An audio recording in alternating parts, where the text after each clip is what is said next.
You're watching Movie Time Cinema. You are watching Movie Time Cinema. And you are watching Movie Time Cinema. You're watching Movie Time Cinema. Hi, it's me Purna. You're watching Movie Time Cinema. Ram Charan Tej భారీ hit చిత్రాన్ని miss అయ్యాడు. అల్లు అర్జున్ హీరోగా నటించిన సరైనోడు చిత్రం అసలు ఎవరు hero నటించాలో తెలుసా?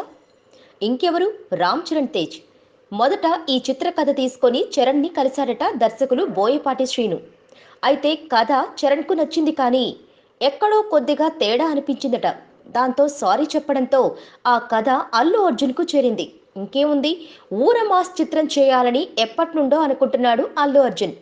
సరిగ్గా అదే సమయంలో బోయపాటి శ్రీను ఈ ఓరమాస్ కథ చెప్పడంతో మరింతగా స్క్రిప్ట్ని పగడ్బందీగా చేసి సినిమా చేశాడు. కట్ చేస్తే అల్లు అర్జున్ కెరీర్లోనే బిగ్గెస్ట్ హిట్ అయింది సరైనోడు. అల్లు అర్జున్ భారీ హిట్ కొట్టగా చరణ్ ఆ భారీ హిట్ని మిస్ చేసుకున్నాడు. And you are watching Movie Time Cinema. You're watching Movie Time Cinema. Hi, it's me Purna. You're watching Movie Time Cinema.